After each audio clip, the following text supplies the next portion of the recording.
Well, this is what you call the day before Christmas, in Nigeria's businesses and markets are in a frenzy as we speak, despite the atmosphere around the economy. Folks are on holiday.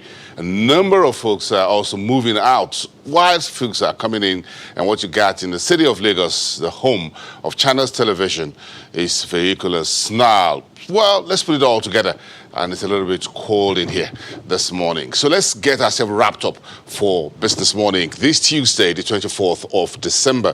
I am Bosun Omofaye. We're going to start looking at some of the best of Business Morning so far in 2019, trying to unwrap the year for you as we get a bit of a signaling of what to expect in the year 2020. Is going to be an interesting one as the current administration kicks off both fiscal and monetary work for the next 4 years of Buhari's administration.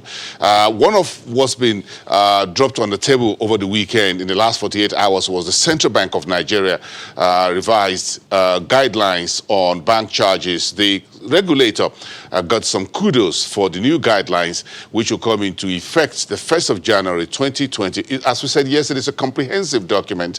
But the sticky point of the conversation, the exclusive interview we had yesterday morning with two officials of the central bank, was around the 50 naira point of sale stamp duty payment, which was clarified, and that brought mixed reactions on social media. On Twitter, folks were making comments. A number of folks were asking, or consumers were asking, on whose instructions the merchants pass the 50 naira payment to their consumers, and some still do.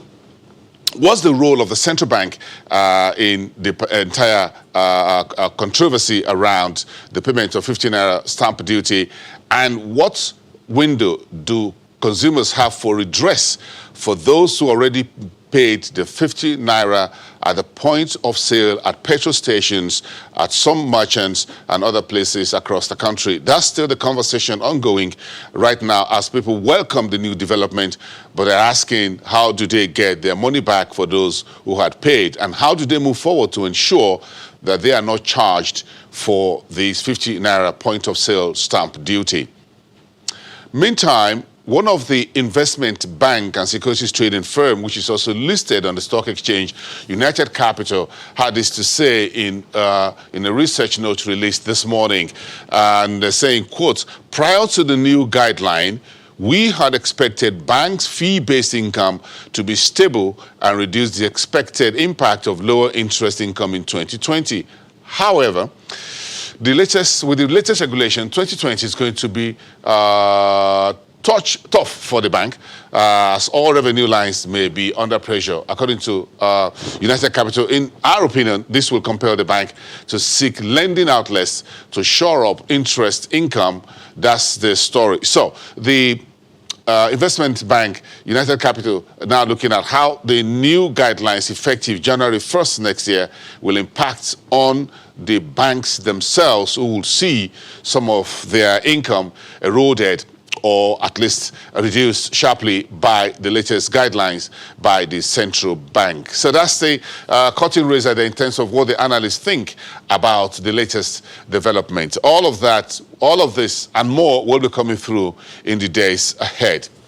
Of course, the banking sector has been in a very big focus this year, and the Monetary Policy Committee of the Central Bank had taken time. This year, we saw one single rate cut, and that brought the headline policy rate to 13.5% from 14% previous. Since mid-year, the Central Bank has kept its fingers off the policy rate button, trying to use what they call unorthodox monetary policy to navigate the financial system and the real economy, trying to use those policies and circulars to drive credit to the banking sector, and decide to hold the policy rate, trying to use what you called unorthodox and unusual monetary policy system. So what has been the case so far in 2019, and was the signaling did we get in November 26th to be precise, from the central bank when they held the final meeting of the monetary policy? Let's take a look back at the communique, the road to the end of the final MPC in 2019. Staff projections indicate that real GDP during the fourth quarter of 2019 is expected to grow by 2.38%, driven by the non-oil sector. Headwinds to these projections include continued high level of unemployment, mild resurgence of anticipated inflationary pressures towards December festive season, rising public debt, high level of insecurity, and slow pace of oil price recovery. Despite these headwinds, growth is expected to pick up on the back of recent actions to boost credit to the private sector through the recent loan-to-deposit ratio and global standing instruction initiatives, sustained interventions by the bank in selected employment and growth-enhancing sectors, as well as fiscal policy measures to support growth. The committee noted the uptick in headline inflation year-on-year from 11.24% in September to 11.61% in October 2019. This was anticipated as part of the seasonal end-of-year uptick in prices, but was further accentuated by the border closure and expected temporary food supply shock, which will adjust over the medium to long term as the economy increases investments in food production. Consequently, food inflation rose from 13.51% to 14.09% in September and October 2019, respectively. Core inflation, the underlying inflation in the economy, however, declined marginally from 8.94% to 8.88% in September and October, respectively. The decline observed in core inflation was attributed to the relative stability in the foreign exchange market. The Nigerian land borders were closed to address the incidence of increased cross-border banditry, smuggling and dumping, insurgency, and the illegal trade practices of neighboring countries whose economies had become dependent on Nigeria through smuggling through our borders. The bank's continued intervention in the agricultural sector is expected to improve medium-term food supply. Indeed, there has been reports of bumper harvest in some staples like rice, maize, to mention a few. Committee observed that broad money supply M3 grew by 5.72% year-on-year in October 2019, compared with 2019 indicative benchmark of 16.08%. Growth in net domestic credit moderated to 26.38% in October 2019 from 30.33% in the previous month. This was attributed to a significant reduction in credit to government in October 2019 to 85.99% from 114.79% in the previous month. Growth in credit to the private sector, however, improved to 13.08% in October 2019 from 12.49% in the previous month, reflecting the impact of the bank's recent policy on loan-to-deposit ratio. An increase in the absolute gross credit amounting to 1.169 trillion naira was recorded between the end of May and end of October 2019. Consequently, the manufacturing sector received 459.69 billion naira, the highest in 2 decades. This was followed by the consumer loans of 356.65 billion naira, general commerce 142.98 billion naira, information and communication 82.07 billion naira, construction 74.52 billion naira, agriculture, forestry and fisheries 73.20 billion naira, mining and quarrying 3.64 billion naira, and transportation and storage 3.09 billion naira, among others. The committee therefore urged the management of the bank to sustain its current efforts to improve lending to the private sector and to explore other initiatives to provide funding to other critical sectors of the Nigerian economy. In the review period, money market interest rates reflected the prevailing liquidity conditions in the banking system. Overall, monthly weighted average interbank call and open buyback rates fell to 7.87 and 7.22% respectively in October 2019 from 11.41 and 10.73% respectively in September 2019. The committee noted the persisting bearish trend in the equities market had started to abate in November 2019 and was pleased by the increased patronage in the sovereign bonds market. The all-share index grew by 2.41% to 26,991.42 index points on November 22, 2019, from 26,355.35 index points at the end of October 2019. Market capitalization also grew by 1.54% to 13.03 trillion on November 22, 2019, from 12.83 trillion at the end of October 2018, due largely to portfolio shift from government securities to the equities market. The MPC also noted the improved resilience of the banking system as the non-performing loans ratio declined further to 6.56% at the end of October 2019 from 6.67% as of September 2019 and from 14.05% in October 2018. The committee, however, noted that this figure remained above the prudential bank benchmark of 5%, thus urging the bank to sustain its current efforts, which have created this exorable prudential regime. Outlook.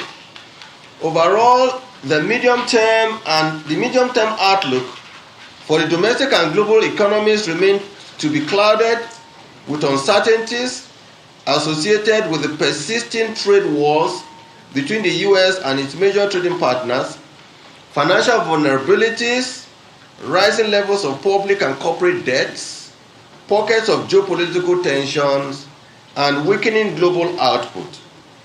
However, the reforms underway in the domestic economy aimed at diversifying the economy away from oil over the last 3 years have provided adequate shock absorber to withstand the headwinds. However, the committee urged the fiscal authorities to invest massively in public works program and improve fiscal buffers to complement these efforts. Forecasts of key macroeconomic variables, however, indicate prospects of improved output growth for the economy. Based on recent revised projections, the economy is expected to grow in 2019 by 2.3%, IMF estimate 2.1% by the World Bank, and 2.2% the CBN staff estimates. Committee noted the tailwinds to these developments to include sustained stable exchange rate, enhanced flow of credit from the deposit money banks to the private sector, expected improvements in tax revenue and efficiency in public expenditure, continued improvements in the business environment and activities, and the sustained intervention by the bank in the real sector. Committee's considerations. The committee welcomed the improvements in output growth in the third quarter of 2019, noting that the current direction of Purchasing Managers Index suggests stronger growth in the fourth quarter.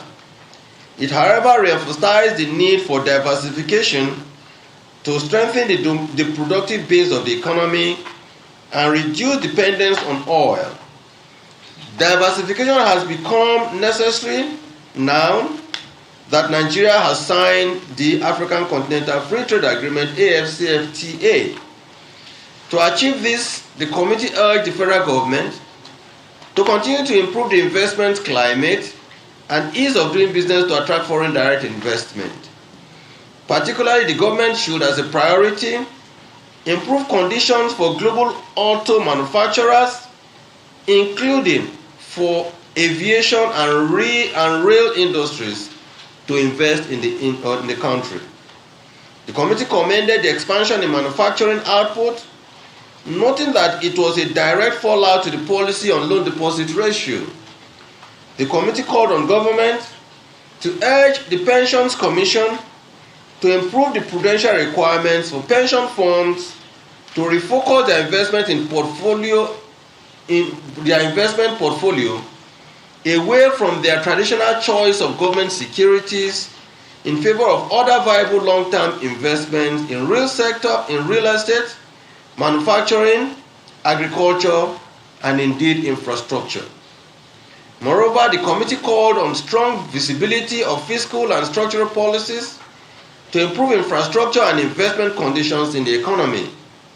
It expressed strong optimism that the current policies of the bank, in a regime of solid fiscal and structural policy support, will yield strong dividends in closing the current negative output gap in the medium to long term and place the economy on a sustainable and self-sufficient path of output growth. As a key pillar of economic diversification, the MPC directed the attention of fiscal authorities to the immense potentials of the gas subsector and the urgency to encourage horizontal integration through private sector participation. This, the committee argued, will improve domestic power supply and export earnings. On price development, committee considered the moderate uptick in headline inflation in October 2019, attributing it partly to an expected temporary shortfall in food supply because of the recent land border closure and rise in demand as the festive season approaches. Although it noted that the price increase was not unexpected, it serves as a cost of the closure, which is lower than the medium-term benefits. Consequently, it noted the need to drive down food prices through increased support for local production of staple foods, including rice, fish, poultry, palm oil, tomatoes, and etc. It also urged government to follow through with a sustainable policy on backward integration in the milk industry and other priority sectors of the economy. On the fiscal sector, committee identified the need for institutional reforms through policies that would automate day-to-day processes of key revenue-generating and security institutions such as Nigerian Customs. This will provide additional advantage of stemming smuggling, kidnapping, and the migration of terrorists into the country. The MPC reiterated the need for increased efficiency in public expenditure and the building of fiscal buffers. On the impact of the recent closure of the Nigerian land borders on domestic food prices, committee noted that any upward price movement arising from the closure was reactionary and therefore temporary. Moreover, significant investment has been made over the last 3 years to sustainably increase domestic food supply. It noted some of the key initiatives in this direction to include the commodity development initiatives designed to finance the agricultural value chain of 10 commodities, namely cassava, cocoa, cotton and textiles, rice, tomatoes, poultry, livestock and dairy, fish, oil palm, and maize, which has received 171.6 billion naira in funding. 4 of these crops received over 140 billion naira, or 81.6% of total disbursements, cassava 11.4 billion naira, cotton 40.47 billion naira, rice 53.4 billion naira, and oil palm 34.81 billion naira.